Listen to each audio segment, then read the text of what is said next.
Assalamualaikum warahmatullahi wabarakatuh, sahabat restorasi. Saya Tion Camang kembali menemui Anda di acara Bukan Baku Tende. Kali ini saya mengundang Kakak Muslimun. Dia adalah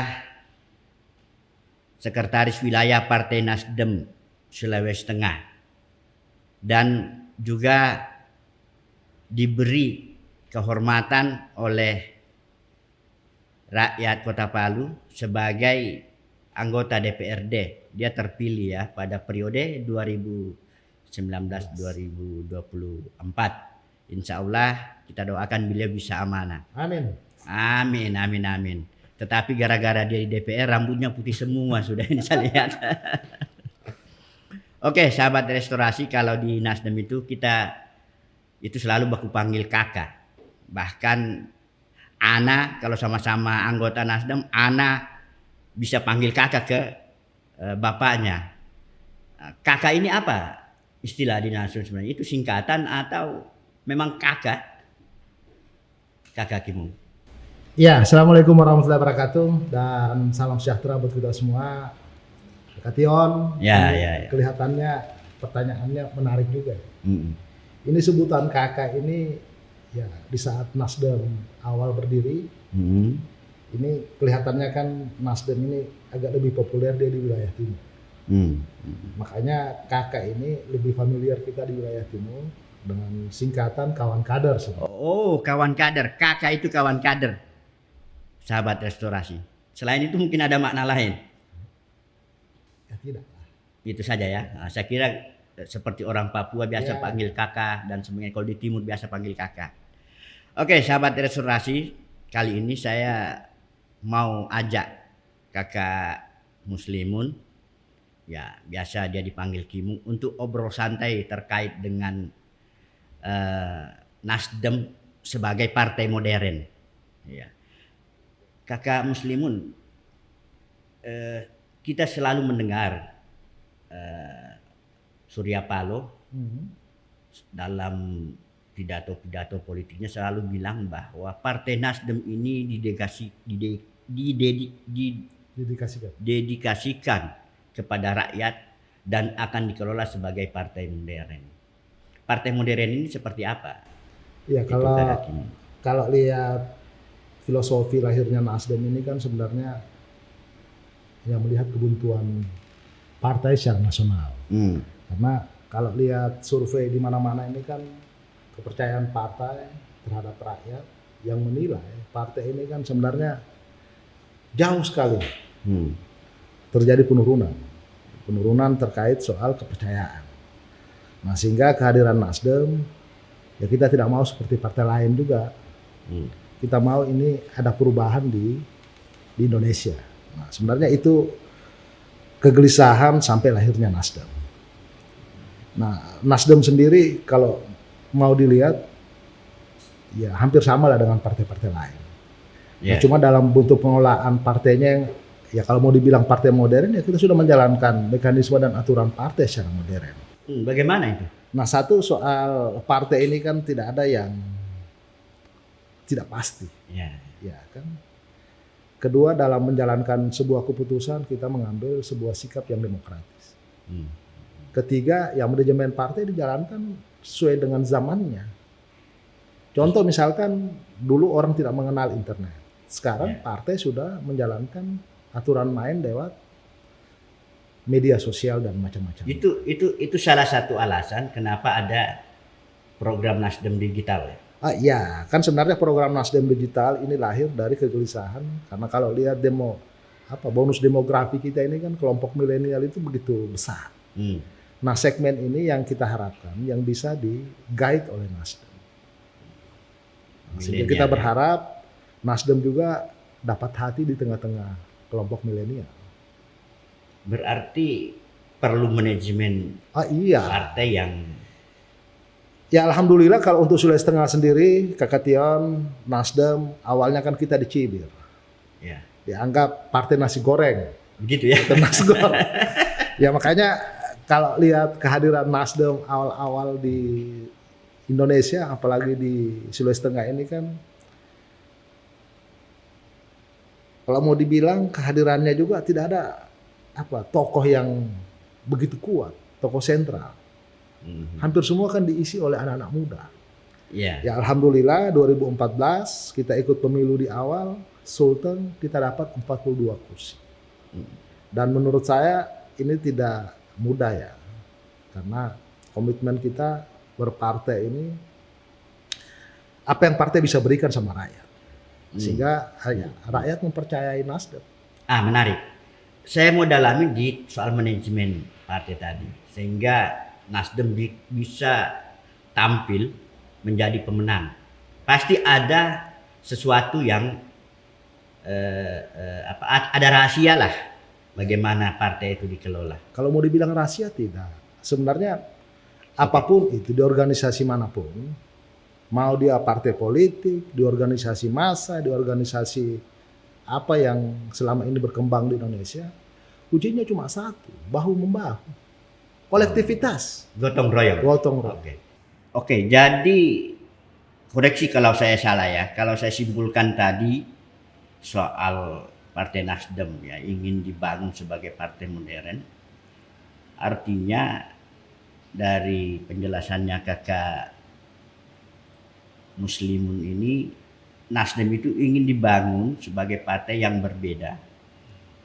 Ya, kemudian dengan cara manajemen partai modern. Ya. Apa saja sih sebenarnya? Saya minta contoh-contoh soal kan brandnya cara pengelolaannya. sudah dapat kita. Ya. Kakak Tion, satu brand yang kita dapat ini kan satu partai tanpa mahar.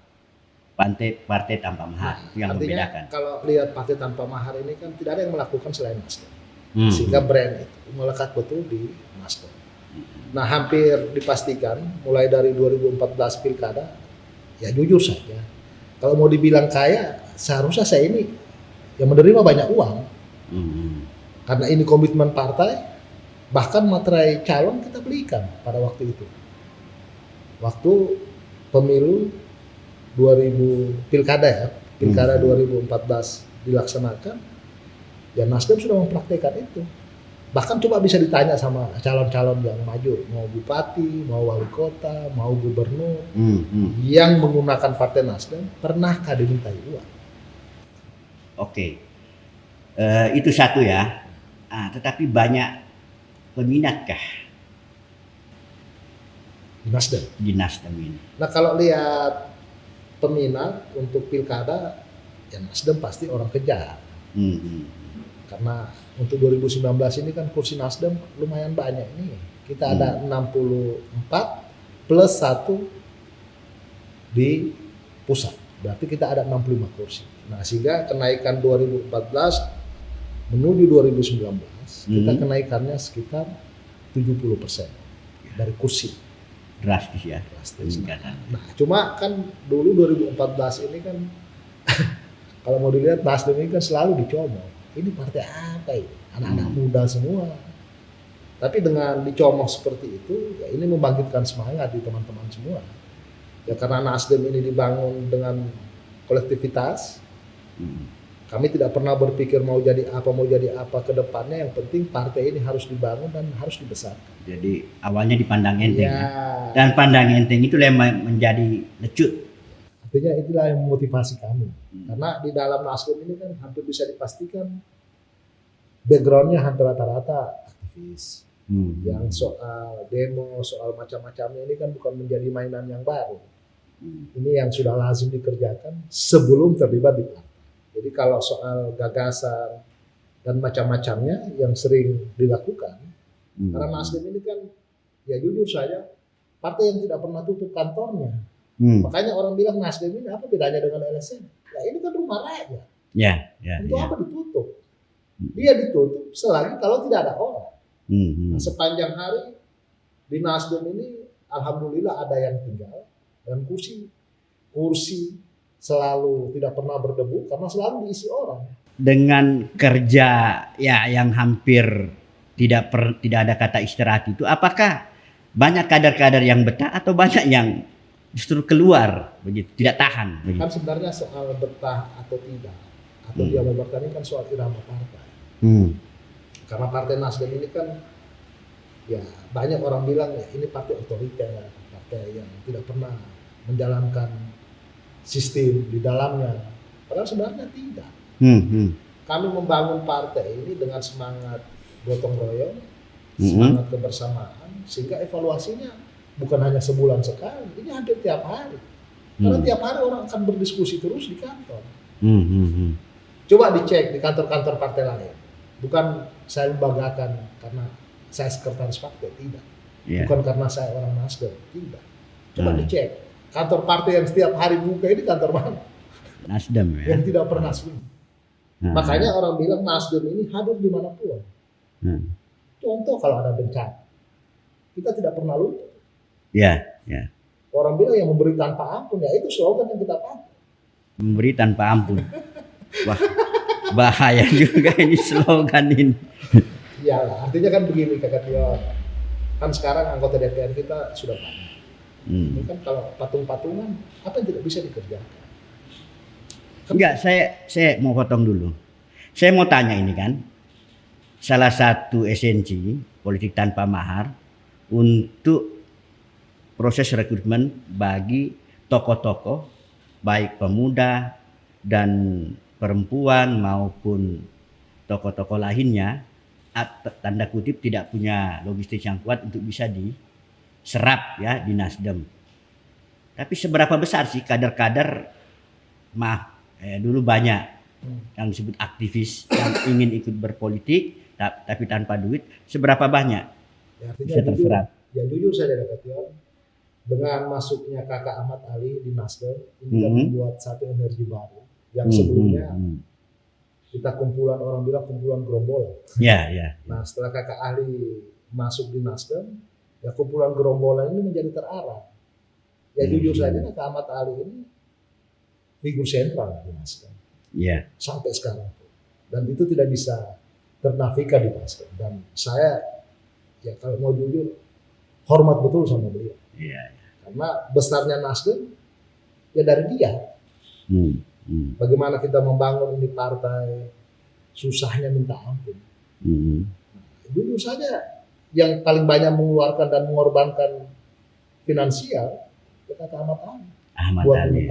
Dan dia tidak pernah berhitung seberapa besar uangnya habis buat membangun ini. Target dia ini bukan soal uang, tapi ini soal harga diri. Jadi waktu itu awal-awal beliau masuk 2013, habis itu pencalekan, dia masuk kan di pertengahan pas pencalekan. Dan pidato awal dia ya, namanya sama-sama belajar. Itu kalau mau jujur sama-sama belajar, dan dia cuma minta jaga kekompakan, kolektivitas, mari kita bekerja membesarkan ini partai. Ya sampai sekarang itu yang masih terngiang dan ditanamkan bersama-sama kader. Kebersamaan, kolektivitas itu kata kuncinya. Menarik. Maksud saya ini kan diibaratkan seperti kalau banyak pepatah bilang kayak model sapu lidi. Kalau satu biji lidi itu kan tidak bisa digunakan apa-apa. Dia hanya bisa satu digunakan. Paling untuk tusuk gigi. Tapi kalau dia disatukan banyak fungsinya. Itu situasi pada saat menjadi berjuang untuk menang. Bagaimana dengan situasi ketika sudah menang ini? Apakah kolektivitas itu masih bisa terjaga atau ada? Ya kalau kolektivitas tetap terjaga dan alhamdulillah ya kita akan mempertahankan dalam situasi menang seperti ini. Bahkan target partai kan ini lebih gila lagi. Bagaimana untuk Sulawesi Tengah harus dimenangkan semua oleh Nasdem, dan ini yang menjadi komitmen kita di partai. Karena setiap rapat konsultasi, karena salah satu bentuk partai modern kan konsultasi, rapatnya. Kalau sebuah partai tidak pernah rapat, ya repot juga. Bagaimana kita ingin mengetahui di semua kabupaten, 12 kabupaten satu kota. Nah, alhamdulillah Nasdem ini kita sudah, kalau lihat kebutuhan di saat COVID seperti sekarang, betul kita tidak bisa bergerak ke bawah, tapi dengan model Zoom dan macam-macamnya ini kan intens dilakukan. Nah, sehingga komunikasi terkait kader di bawah tetap terbangun. Dan bahkan sekarang rekrutmen EKTA ini kita akan jalankan untuk mengukur seberapa besar minat rakyat terhadap Partai Nasdem. Kakak Sek, di Nasdem itu bagaimana sih kader itu dilihat? Maksud saya, adakah sistem reward dan punishment khusus yang diberikan ke kader-kader? Mungkin ada penghargaan atau pasti ada. Kan sebuah partai ini kan kalau dia tidak punya aturan main di partai kan mau jadi apa ini?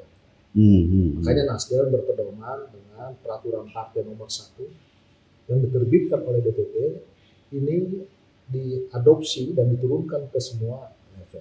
Banyak punishment atau reward sekarang? Ya, ini kalau orang bilang seimbang lah. Seimbang. Kalau dia tidak betul kerja, untuk apa kita pertahankan? Kan sebenarnya begini.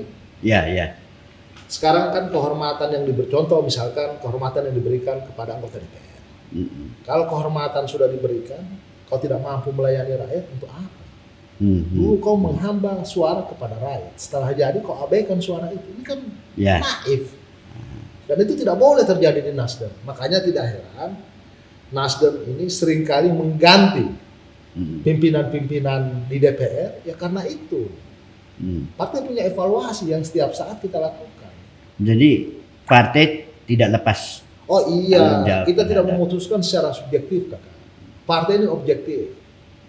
Jangan karena misalkan Kakak Tion dekat dengan saya, tiba-tiba Kakak Tion bermalas-malasan, saya tidak punishment Kakak Tion. Saya pasti punishment. Di partai ini tidak ada teman, Kakak.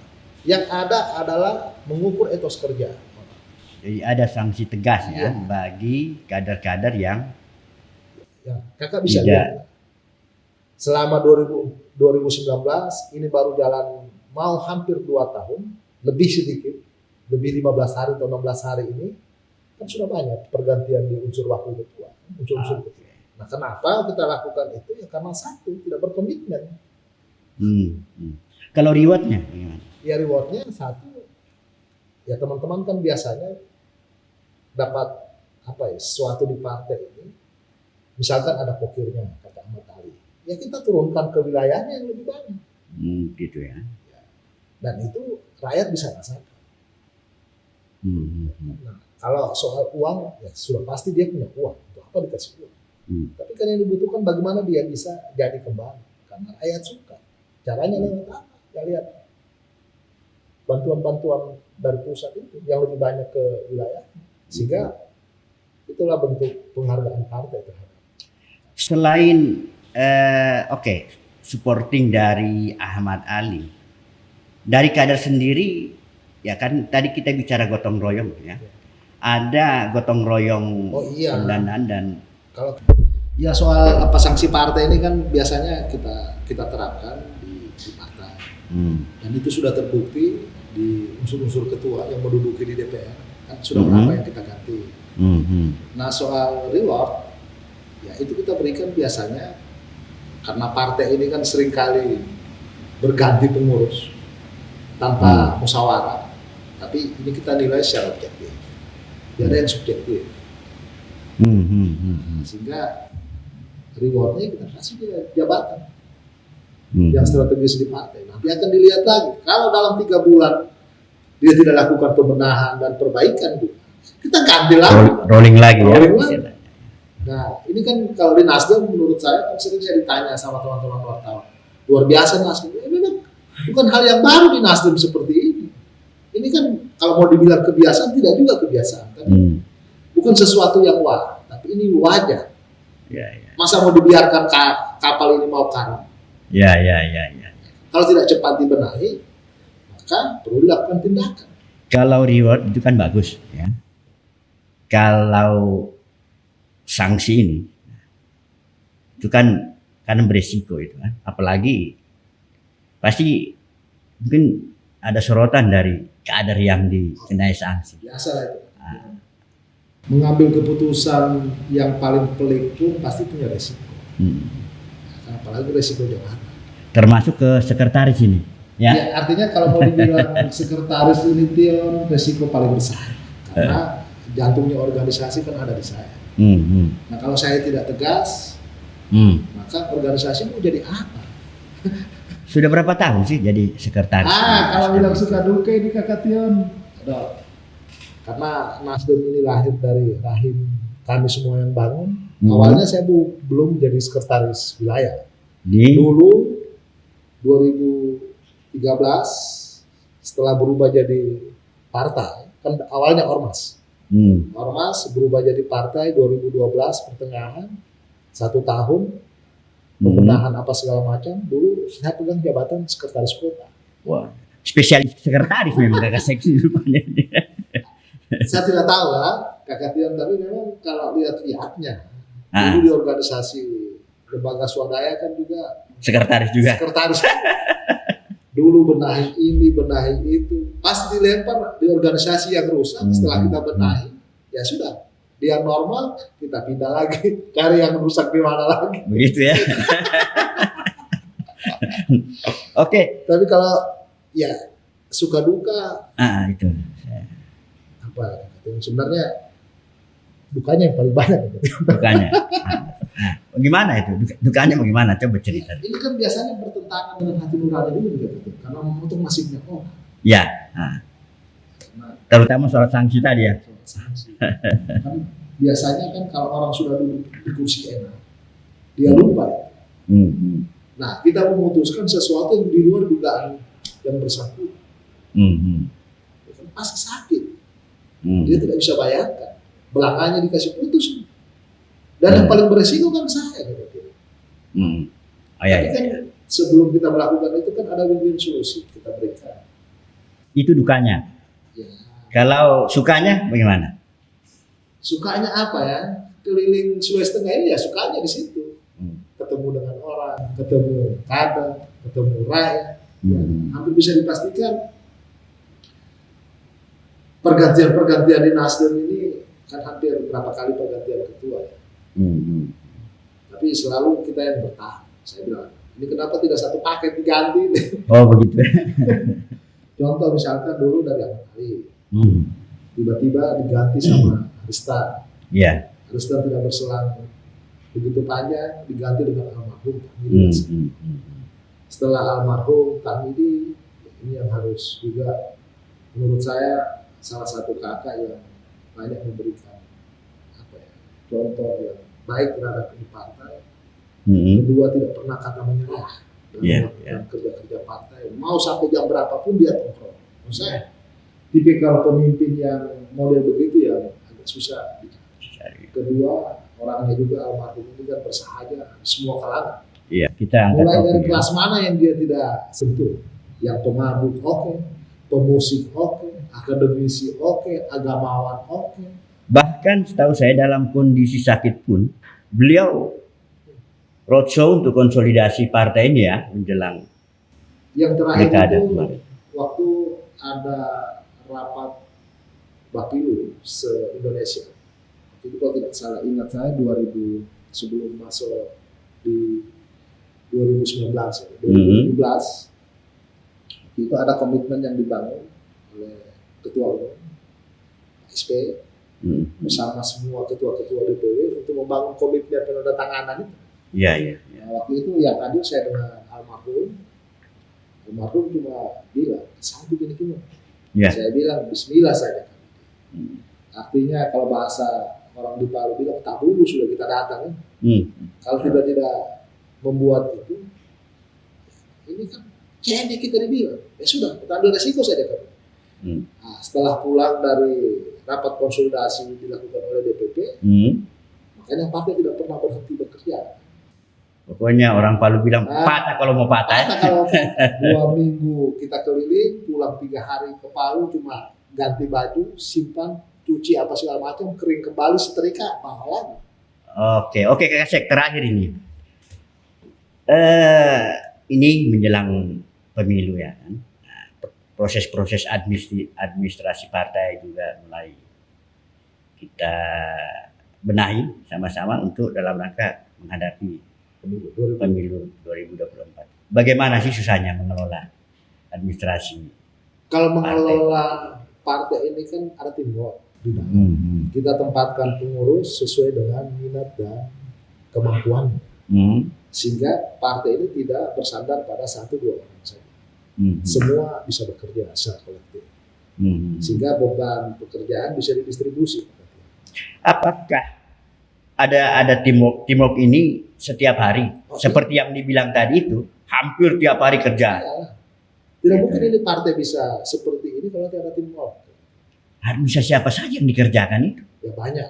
Alhamdulillah untuk saat ini bagian sekretariatan sudah merampungkan semua struktur kita. Itu di bawah komando langsung. Ya. Kakak. Kedua, dalam waktu dekat, ya insya Allah kalau tidak ada melintang, ya kita mau keliling lagi nih. Kita jalan ke semua kabupaten. Dan ini sudah menjadi rutinitas di partai. Kita terhambat kemarin, tidak bisa ketemu langsung ya karena COVID saja. Karena kita sudah jadwalkan karena COVID, ya kita batal, tapi kita lewat metode Zoom. Sehingga fasilitas-fasilitas pendukung untuk aktivitas partai ya ini harus dipenuhi. Bagaimana mau dibilang partai modern untuk Zoom saja susah. Begitu ya.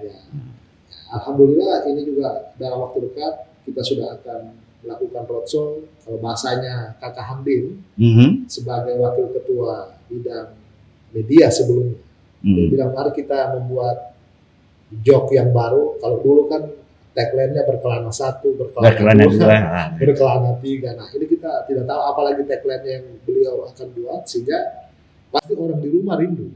Beliau Kakak Hamdin memang ahli tagline ya. Kakak Hamdin, Kakak Syekh bilang Anda ahli tagline. Entah tagline apa lagi, saya kira. Suka duka atau tantangan-tantangan dalam mengelola administrasi ya ke depan ini kan ini bagaimana? Tantangannya semakin besar. Apalagi kita ini dianggap partai pemenang karena di beberapa kabupaten kita menjadi pimpinan DPR. Atau di provinsi, alhamdulillah Nasdem ya dulu sebagai ketua DPR. Di 4 kabupaten, alhamdulillah juga Nasdem sebagai ketua DPR-nya. Ini yang harus dipertahankan. Bila perlu harus dibesarkan kursi target. Karena mau apa ini partai kalau tidak bisa menaikkan kursi. Nah sehingga proses dalam waktu dekat kita akan konsultasi, ketemu di semua pengurus kabupaten. Kita nanti juga akan mulai briefing kesiapan untuk capres. Oke, terima kasih Kakak Syekh atas informasinya. Siap Kakak Tion. Saya kira obrolan santai kita penuh makna. Sahabat Restorasi, saya kira sampai di sini dulu obrolan santai kita bersama Kakak Muslimun, Sekretaris Wilayah Partai Nasdem Sulawesi Tengah. Sampai jumpa di lain waktu. Wassalamualaikum warahmatullahi wabarakatuh. Salam Restorasi. Salam. Terima kasih Kakak Syekh.